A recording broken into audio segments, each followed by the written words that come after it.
आपके यहाँ भी प्याज की दिक्कत है, मेरे यहाँ भी है। ये पहली सरकार है इस देश के इतिहास में जिसने एक्सपोर्ट पे बैन लाया है। उनको पाकिस्तान का किसान को 2 पैसा ज़्यादा मिले चलता है, लेकिन उनको भारत के किसान को 2 पैसा नहीं देना है। और बाहर से लाएंगे प्याज, लेकिन यहाँ से बाहर नहीं जाने देंगे। 7.7 मोटा पकड़ लिए, 7.5 लाख नौकरियों के लिए 22 करोड़ बच्चों ने, आप ही का डेटा है सर, मेरा सारा भाषण आपके रिप्लाई से मैं करती हूँ, होमवर्क करके भाषण करती हूँ। तो ये सरकार लड़ी है और ये सरकार कह रही है कि सबसे ज़्यादा मनी लॉन्ड्रिंग कहाँ हुआ है, तो वो पेटीएम में हुआ है। तो आपकी सरकार इतने साल कर क्या रही थी? फिर डिमोनेटाइजेशन करना गलत था कि पेटीएम गलत था या टेक्नोलॉजी गलत है? I would thank and congratulate Nirmala ji. Probably this is her fourth budget and a woman leading from the front. After Indira Gandhi ji, this is the first time we've had a woman leading the budget. So I compliment her on her achievements since we are all going into elections this year. It's been an extraordinary, wonderful relationship with her.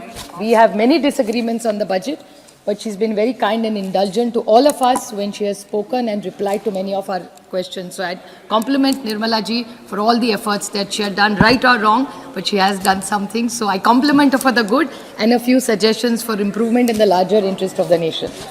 Sir, there are 4 engines to growth. One is private consumption, second is private investment, exports and government expenditure. Unfortunately, in the way this government has worked, the entire focus is on government expenditure. I will come back to that point, but I would like to highlight a few points that this government is harping about in this. ये आप कहते हैं कि आपकी 4 जातियां हैं, किसान, महिला, गरीब और युवा। तो एक का संक्षेप में मैं आपको पूछना चाहती हूँ कुछ सवाल कि आप कहते हैं कि ये किसानों की सरकार है, तो किसान का सबसे ज़्यादा नुकसान सर आप और मेरे निर्वाचन क्षेत्र से में सीमित है, वो है प्याज का। आपके यहाँ भी प्याज की दिक्कत है, मेरे यहाँ भी है। ये पहली सरकार है इस देश के इतिहास में जिसने एक्सपोर्ट पे बैन लाया है, किसान के प्रोडक्ट पे। इनको पाकिस्तान का किसान को 2 पैसा ज़्यादा मिले चलता है, लेकिन उनको भारत के किसान को 2 पैसा नहीं देना है। और बाहर से लाएंगे प्याज, लेकिन यहाँ से बाहर नहीं जाने देंगे। क्या इनका कौन से किसान के लिए इनका प्यार उबल रहा है, मुझे समझ में नहीं आ रहा है सर। और ये फिर 10 बार हमने कॉमर्स मिनिस्ट्री को पूछा है, विनती की है। यहाँ आज भारती ताई नहीं है शायद, वो भी खुद गई है, लेकिन महाराष्ट्र के बाकी के कोई सांसद ने एक बार भी उन्होंने रिक्वेस्ट नहीं किया। और महाराष्ट्र सरकार, पता नहीं आप ही की सरकार है सर, आपको थोड़ा सा इन्फ्लुएंस लगा ही आपका। और ये जो प्याज का जो किया है गड़बड़ इस सरकार ने, तो वो बोलिए कि एक्सपोर्ट खोल दे। और ये सिर्फ प्याज का भी नहीं है। अभी ताई आपकी पार्टी की बोल रही थी कि सोयाबीन की क्या दिक्कत है, अच्छा हुआ आपके घर से ही आपको मिला है गिफ्ट। तो वो भी कह रही थी कि आप सोयाबीन को अभी भाव नहीं मिल रहा है, वही दिक्कत है दूध की। दूध का महाराष्ट्र सरकार ने अभी सरप्लस दिया है, लेकिन पैसा नहीं पहुंच रहा है किसानों को। तो ये किसान विरोधी सरकार है ये। और doubling of income of farmers, where is the data? ये कहते जाते हैं we have doubled the income of the farmers, but what is the data to prove it? Yes, this is one of that जुमलेबाजी कि हाँ double करेंगे, आजकल वो कहते भी नहीं है। And if you ask this entire data which shows of this government, I'm purely going by data which is available in the government of India. In commodities, if you go by paddy, if you compare UPA and NDA, 10 साल में 138% we have increased the price, while in their 10 years only 60.5. Same thing with urad, tur, wheat, chana, cotton. सबका है sir. I would like to table this data. I won't take the time of this house. And I would urge this government. Maharashtra का किसान आज दिक्कत में है, कई जगह पानी भी नहीं है। तो महाराष्ट्र और देश में जहाँ जहाँ किसान आज अड़चन में है, उसका ऋण माफ किया जाए। जैसे यूपीए की डॉक्टर मनमोहन सिंह जी के सरकार ने कर्जा माफ किया था, वही बड़ा दिल मोदी जी दिखाए और इस देश के किसानों का कर्जा माफ करे। ये मैं इनके विनती करती हूँ, अगर ये सरकार उनको सचमुच में सोचती है उनके बारे में। दूसरा, ये गरीबों की सरकारें बोलते हैं सर, अच्छी बात है, हर सरकार करती है। Governance is continuity. कोई ऐसी सरकार नहीं इस देश में जो गरीबों के खिलाफ होती है, लेकिन इनका डेटा ऐसा कहता है the total wealth of this country is in the top 1%। बाकी के सब 1%। सर कैन यू इमेजिन 40%, 40% इस देश की जो वेल्थ है वो 1% में है सर। तो how are they supporting the wealth and how many people they keep saying एक जगह कहते हैं कि हम सब ने गरीबी हटाई है, तो फिर 80 करोड़ को जो जनता को खाना देते वो नंबर क्यों नहीं कम हो रहा है? It's a contradiction. मैं पिछली बार भी यही सवाल था, लेकिन मुझे किसी तो जवाब नहीं दिया सर। इसलिए मैं फिर पूछ रही हूँ कि अगर आप गरीबी कम कर रहे हैं तो how is that impact not showing in the numbers? So this is something the government must reply to us. And गरीबों के लिए इन्होंने जनधन योजना जो चिदम्बरम साहब ने शुरू की थी, और ये गरीबों के लिए, शोषित, वंचित, पीड़ित के लिए बहुत अच्छी बात है। लेकिन जनधन योजना में जो अकाउंट है, 50 करोड़ से ज़्यादा अकाउंट्स है, उसमें से 20% से ज़्यादा नॉन ऑपरेटिव है, उसमें से महिला के ज़्यादा है।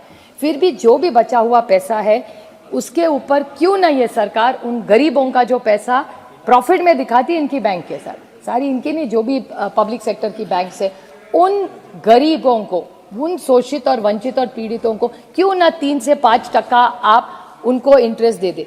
Sir, it's a suggestion I am giving you. ये जो जनधन योजना का आप इतना बोलते हैं गरीबों के लिए, उनका जो पैसा है उसके इंटरेस्ट दे के उनको क्यों नहीं पैसा देते?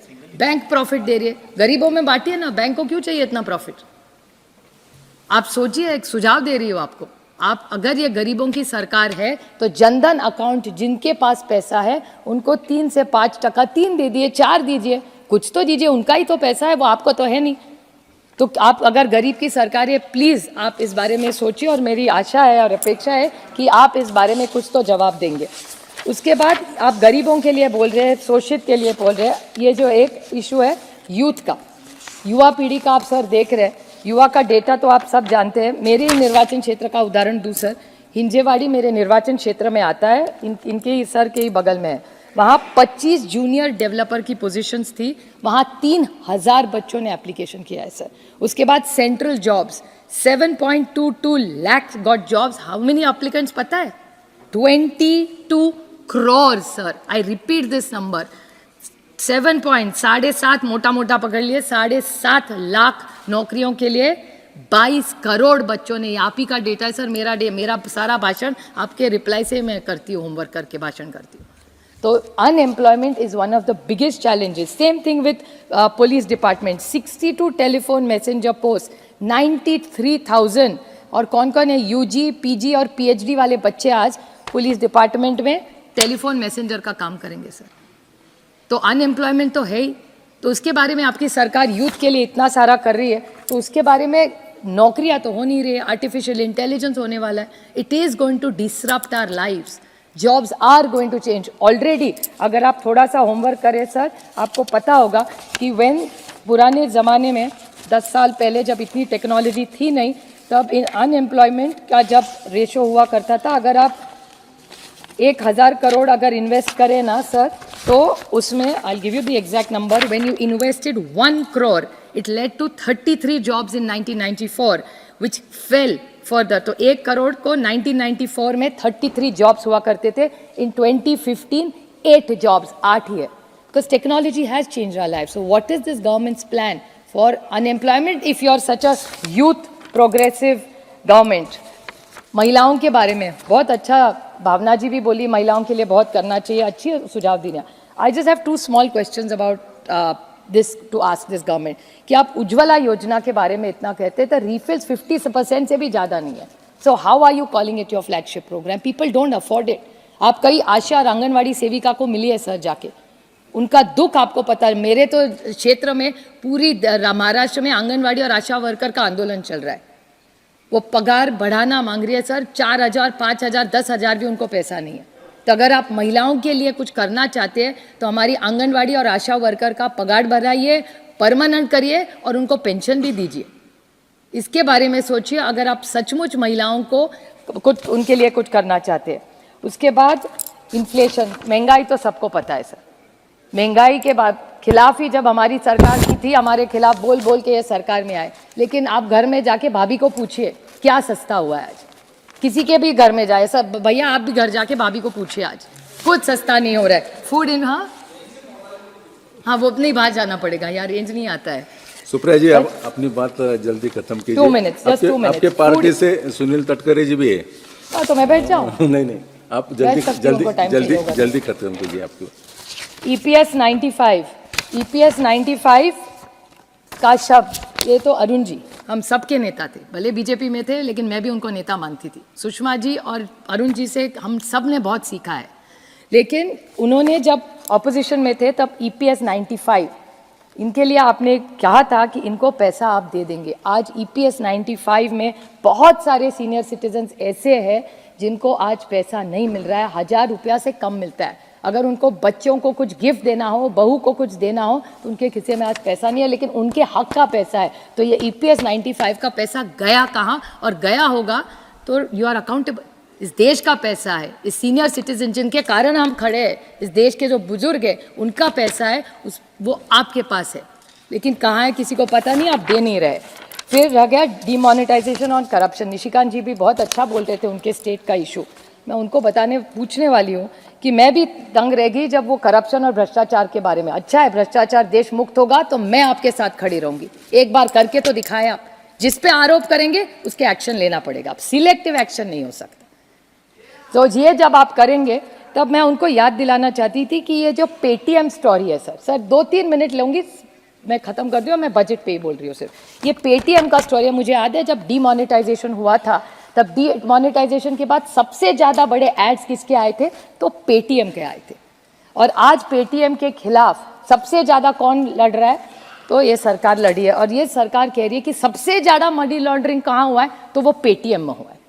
तो आपकी सरकार इतने साल कर क्या रही थी? फिर डिमोनेटाइजेशन करना गलत था कि पेटीएम गलत था या टेक्नोलॉजी गलत है? और फिर निशिकांत जी कह रहे इतना पैसा मिल रहा है, कैश मिल रहा है, तो इतना कैश इन सर्कुलेशन आया कैसे? अगर आप डिमोनेटाइजेशन कर रहे हैं तो इतना कैश आया कैसे कि जो आप पकड़ रहे हैं सिलेक्टिवली? इसका तो जवाब सरकार को देना पड़ेगा। और करप्शन इंडेक्स में देश में कोई सुधार नहीं हो रहा है। और सर आपको डर लगेगा, हम दोनों जिस राज्य से आते, परसों मैंने टीवी पे देखा, टीवी पे एक आदमी था, इनका ही MLA था, वो दूसरे आदमी को गोली मार रहा है, और वो भी पुलिस स्टेशन में सर, उल्लासनगर में, और कह रहा है कि पैसा मेरा लूटा लिया। अभी आप होती है ये करप्शन नहीं है तो क्या, आप तो इंक्वायरी लगाना चाहिए आपने कि बीजेपी का विधायक एक अपने फ्रेंडली पार्टी पे गोली चलाता है, वो भी पुलिस स्टेशन में चलाता है, और आरोप करता है कि वो हो। नहीं, मैं करप्शन की बात, वो झारखंड का कह रहे थे, मैं महाराष्ट्र का कह रही हूँ। तो जैसे वहाँ हो रहा है वैसे यहाँ भी हो रहा है। तो ये करप्शन, जो पैसा कहाँ से आ रही है, आरोप कैसे आ रहे हैं सर? अगर ये भ्रष्टाचार मुक्त करना तो मैं भी वही चाहती हूँ ना सर। तो वो बोल दे, वो कुछ एक्शन इसी पे ले ले, फिर साथ मिलके भ्रष्टाचार इस देश से निकाल देंगे हम लोग। जब क्रिप्टो करेंसी की बात थी, मुझे याद है हम सब ने, मेरे दोस्त और ये उदासी जी नहीं है, शायद दुबे जी भी उस पर बोले थे, हम सब एक आवाज़ में क्रिप्टो करेंसी के खिलाफ बोल रहे थे कि उसको आप कुछ उसके बारे में करिए। लेकिन क्रिप्टो के बारे में फिर हाँ ना, फिर उस पर टैक्स लगा दिया। There is no clarity of policy in this government for crypto currency, and the same problem you are going to have in algorithm Sensex trading. It's a good thing which is happening, but technology, please, I'm reading this out, it makes technology more efficient, but it's a potential and an opportunity for making manipulation possible and unfair advantage to large institutes and hurt the smaller investments. So this is something very, very important, sir. I'm just wrapping up. Just one small point I will ask. Now I'm purely speaking on the budget questions. I expect you to indulge me by answering. Fiscal deficit 2013 में 4.5 था, आज 5.8 है. And I'll quote Arun Jaitley ji. He used to say, fiscal prudence to me is a paramount importance because of considerations of intergenerational equity. We cannot leave behind a legacy of debt for our future generations. We cannot go on spending today which should be financed by taxation in further date. Total debt, what was the total debt in 2013, 2014 जब हमारी सरकार थी? 56.51 lakh crores. What is the debt today? 168.72 lakh crores. Public debt of GDP ratio, UPA के time में 85 था, फिर 68 आ गया, it's back to 85. Per capita income increase, UPA की सरकार में 232% इंक्रीज हुआ था, आप में only 115 हुआ है. पर tax matter disputes, Arun ji का ही स्टेटमेंट है कि डिस्प्यूट्स मस्ट बी रिड्यूस्ड. आज क्या है? 5.61 lakh cases of values of 29 lakh crore of tax matters are now pending. आपने 25,000 का किया, बहुत अच्छी बात है, मैं स्वागत करती हूँ, लेकिन इसका आप क्या करेंगे? So these are many questions and that I go back to the beginning of my speech that four engines of growth, private consumption, private investment, exports is not doing well. उसमें तो हमारा प्याज को भी भी मार दिया आप ये सरकार ने एक्सपोर्ट में. So government expenditure, they talk about cooperative federalism. Devolution of tax में 15 Finance Commission has said 41%.